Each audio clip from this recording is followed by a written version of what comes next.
52 vjeçari vret 2 gra, njërën e hodhin koshin e plerave, tjetrën e fshehu në Bodrum.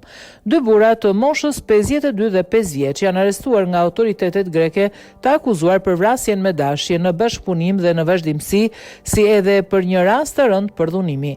Çështja ka tronditur opinionin publik pasi një Bodrum në zonën Menemenit të Selanikut u zbulua si vendi ku dyshohet se janë kryer krimet. Sipas autoriteteve, 52 vjeçari ka pranuar fajin dhe ka çuar policin drejt Bodrumit.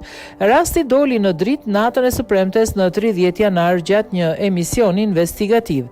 Viktima e parë dyshohet të jetë 46 vjeçaria Maria Angela Kodi, e zhdukur që nga fillimi tetori 2024. Familja e saj kishte denoncuar zhdukjen sipas rrëfimit të autorit të dyshuar në 30 tetor 2024. Ai e vrau Maria në Bodrumin ku konsumonin drogë, pasi ajo po fliste me zë të lartë në telefon.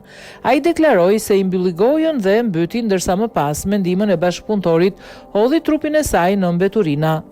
Hetimet morën një kthes dramatike kur në taracën e së njëjtës ndërtesë u gjet trupi pa jetë i një gruaje të dytë e zhdukur gjatë verës së vitit 2025. Bëhet fjala për 40 vjeçaren Erkidiki Koutsaki, e zhdukur në korrik të 2025-s. Edhe për këtë rast, 52 vjeçari dha një tjetër version, duke pretenduar se gruaja kishte vdekur në gjumë nga shkaqe natyrale, por në vend që të njoftonte autoritetet, ai fsheu trupin e saj në taracë të mbuluar me batanie.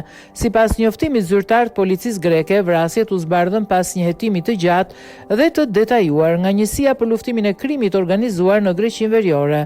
Dosja i është dorëzuar prokurorisë përkatëse, ndërsa hetimet vazhdojnë për të sqaruar plotësisht rrethanat dhe nëse ka edhe vepra të tjera penale të lidhura me këtë çështje.